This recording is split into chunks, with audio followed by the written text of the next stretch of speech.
সকাল বিকেলে জলখাবার নিয়ে কিন্তু আমাদের একটা চিন্তা থেকেই যায় যে যেটা রান্না করব সেটা হেলদিও হতে হবে, আবার টেস্টিও হতে হবে, আবার ছোট থেকে বড় সবাই যেন খুব ভালোভাবে রেসিপিটা খেয়ে নিতে পারে। আজকে বানিয়েছি পালং শাকের একটা রেসিপি। বানানোটা একেবারেই সোজা, আপনারা শেষ পর্যন্ত ভিডিওটা দেখুন। আমি 1 বাটি মতো আটা নিয়ে নিয়েছি। আমি আজকে আটা দিয়ে বানাবো, তাহলে খুবই হেলদি হবে। আপনারা ইচ্ছে করলে এখানে এই রেসিপিটা ময়দা দিয়েও করতে পারেন। আমি হাফ টেবিল চামচ মতো লবণ নিয়ে নিলাম, আর এখানে দিয়ে দিচ্ছি 1 টেবিল চামচ মতো সাদা তেল। এবারে সব কিছু ভালো করে মিশিয়ে নিচ্ছি, খুব ভালো করে মিশিয়ে নেব, এত লবণ আর তেলটা যেন আটার মধ্যে ভালোভাবে মিশে যায়। এই রেসিপিটা বানানো খুবই সোজা আর খুবই পুষ্টিকর এটা। আর দেখুন আপনারা শেষ পর্যন্ত। এটাকে আমি অল্প অল্প জল দিয়ে একটা ডো বানিয়ে নিচ্ছি। রোজকার আমরা যেমন রুটি খাই, রুটির যেমন ডো বানাই সেরকম করেই বানিয়ে নেব। খুব ভালো করে ঠেসে মাখতে হবে। দেখুন আমার আটাটা কিন্তু খুব স্মুথ হয়ে গেছে, খুব ভালো করে মাখা হয়ে গেছে। যত ভালো করে মাখা হবে ততই কিন্তু আমার রেসিপিটা সুন্দর টেস্টি হবে। মাখা হয়ে গেছে। আবার আমি 1 টেবিল চামচ মতো সাদা তেল দিয়ে আটাটাকে আবার একটু ভালো করে মাখিয়ে এটা রেস্টে রেখে দেবো।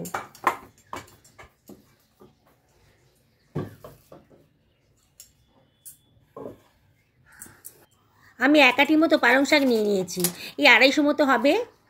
গোটার দিকটা একটু ফেলে দিলাম, দিয়ে এবার কুচি কুচি করে কেটে নিচ্ছি। আমি পালং শাকটাকে আগে থেকেই ভালো করে ধুয়ে নিয়েছি। ভালো করে কুচি কুচি করে কাটা হয়ে গেছে। এবার একটা পাত্রের মধ্যে রেখে দিলাম। একটা ফ্রাই প্যান গরম করে নিয়েছি, 1 টেবিল চামচ মতো সাদা তেল দিয়ে দিলাম। তেলটা যখন বেশ গরম হয়ে গেছে তখন তার মধ্যে দিয়ে দিচ্ছি হাফ টেবিল চামচ মতো গোটা জিরে, আর দিয়ে দিলাম 1খানা পেঁয়াজ কুচি। একটা পেঁয়াজকে কুচি করে রেখেছিলাম দিয়ে দিলাম, আর দিয়ে দিচ্ছি খানিকটা গ্রেট করা আদা। এবারে আমি সব কিছু ভালো করে নাড়াচাড়া করে মিশিয়ে নেব। খুব বেশি ফ্রাই করব না। পেঁয়াজের কালারটা যখন একটু চেঞ্জ হয়ে গেছে তখন তার মধ্যে আমি দিয়ে দিচ্ছি হাফ টেবিল চামচ মতন হলুদের গুঁড়ো, হাফ টেবিল চামচ ধনের গুঁড়ো, হাফ টেবিল চামচ জিরের গুঁড়ো, আর হাফ টেবিল চামচ লঙ্কার গুঁড়ো। বাচ্চাদের জন্য বানালে পরে লঙ্কার পরিমাণটা একটু কমিয়ে দেবেন। আর দিয়ে দিলাম 1 টেবিল চামচ মতো লবণ। আবারও সব কিছু ভালো করে মিশিয়ে নিচ্ছি। গ্যাসের ফ্লেমটা মিডিয়াম টু লোতে রেখেছি। আমি কিন্তু কোনো জল ইউজ করিনি এখানে। অনবরত নাড়তে হবে, যাতে মশলাটা ভাজা হয়ে যাবে কিন্তু মশলাটা পুড়ে যাবে না। মশলাটা বেশ শুকনো শুকনো হয়ে গেছে যখন, তখন আমি কেটে রাখা পালং শাকটা দিয়ে দিলাম, দিয়ে আবারও সব কিছু ভালো করে মিশিয়ে নিচ্ছি। অনবরত কিন্তু নাড়তে হবে।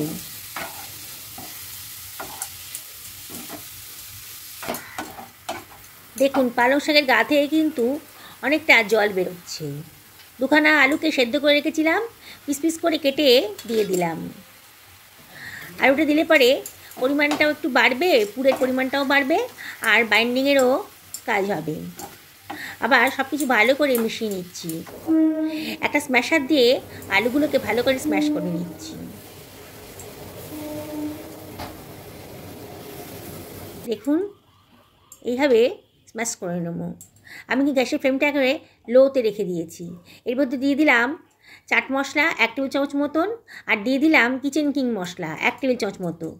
কিচেন কিং মশলা না থাকলে আপনারা গরম মশলা ব্যবহার করবেন। আর দিয়ে দিচ্ছি ভাজা মশলা 1 টেবিল চামচ মতো। ধনে, জিরে, শুকনো লঙ্কা আর গোলমরিচটাকে একটু ড্রাই রোস্ট করে গ্রাইন্ড করে নিয়েছিলাম। এই মশলাটা দিলে পরে কিন্তু দারুণ টেস্ট হয়। এটাই হচ্ছে ভাজা মশলা। সব কিছু আবারও ভালো করে মিশিয়ে নিচ্ছি। অনবরত নাড়ছি। দেখুন আমার কিন্তু স্টাফিংটা প্যানের গা থেকে ছেড়ে আসছে, মানে আমার স্টাফিংটা রেডি হয়ে গেছে। এবার গ্যাসের ফ্লেমটা অফ করে এর মধ্যে দিয়ে দেব বেশ খানিকটা ধনেপাতা কুচি, দিয়ে আবার সব কিছু ভালো করে মিশিয়ে নিচ্ছি।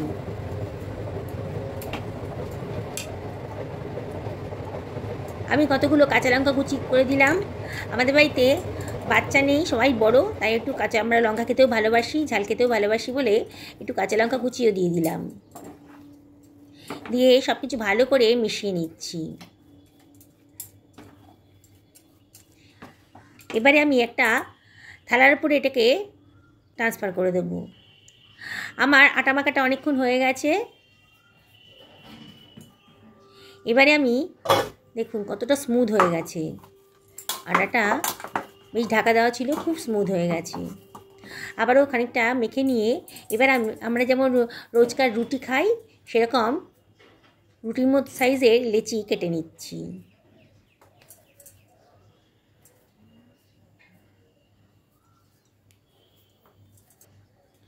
সবগুলো লেচি কাটা হয়ে গেছে। এবার অল্প আটা দিয়ে আমি একটুখানি বেলে নেব। গোল করে নিয়েছি, নিয়ে অল্প আটা দিয়ে এটাকে একটু বেলে নিচ্ছি। লুচি মতো করে বেলে নিয়েছি। এর ভেতরে দিয়ে দেব আলু পালং শাকের একটা ছোট বল, দিয়ে মুখটাকে ভালো করে সিল করে নিচ্ছি, যেমন ভিডিওতে দেখাচ্ছি এইভাবে করে নিচ্ছি। আর এক্সট্রা আটাটা কেটে বাদ দিয়ে দিলাম, দিয়ে আস্তে করে হাত দিয়ে চ্যাপটা করে নিচ্ছি। আমি আর বেলবো না, হাত দিয়েই এটাকে একটা পুরি সাইজের করে নিচ্ছি। দেখুন বানানোটা কিন্তু একেবারেই সোজা। এবারে পুরিটার ওপরে দিয়ে দেবো খানিকটা পালং শাকের কুচি আর ধনে পাতার কুচি, আর দিয়ে দেবো একটুখানি কালো জিরে। এটা দিলে পরে দেখতে খুব সুন্দর লাগবে। সামান্য একটু কালো জিরে দিয়ে দিলাম, দিয়ে হাত দিয়ে চাপ দিয়ে দিয়ে এগুলোকে বসিয়ে দেব। আবার উল্টো দিকেও এভাবে একটু চাপ দিয়ে পালং শাক আর ধনে পাতা আর কালো জিরেটাকে ভালো করে গায়ের সঙ্গে লাগিয়ে দিচ্ছি, পুরিটার গায়ের সাথে। দেখুন দেখতে কত সুন্দর লাগছে, খুবই পুষ্টিকর। বাড়ির বাচ্চারাও এই রেসিপিটা খুব পছন্দ করবেন। দেখুন আমি আর একটা দেখাচ্ছি। প্রথমে রুটির মতন সাইজে করে লেচি কেটে আটা দিয়ে একটু লুচির মতো সাইজের করে বেড়ে নেব।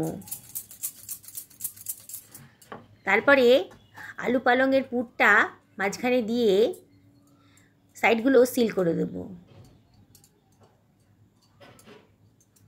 এক্সট্রা আটাটা বাদ দিয়ে দেব, দিয়ে হাত দিয়ে চাপ দিয়ে দিয়ে একটা পুরির মতো করে শেপ দিয়ে দিচ্ছি।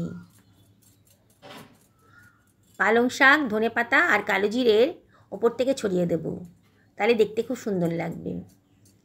দেখুন বন্ধুরা বানানোটা কত সোজা।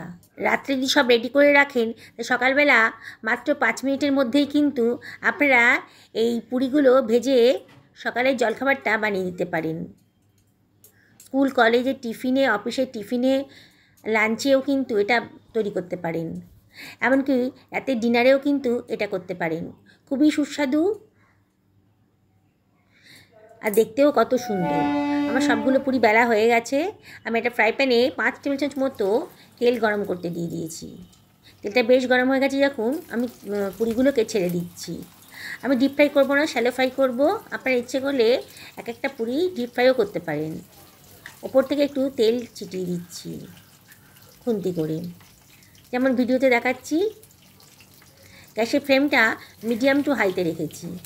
এক পিঠটা ভাজা হয়ে গেছে, আমি আবার ওপর পিঠটা উল্টে দিলাম। এইভাবে আমি পুরিগুলোকে ভালো করে ভেজে নেব।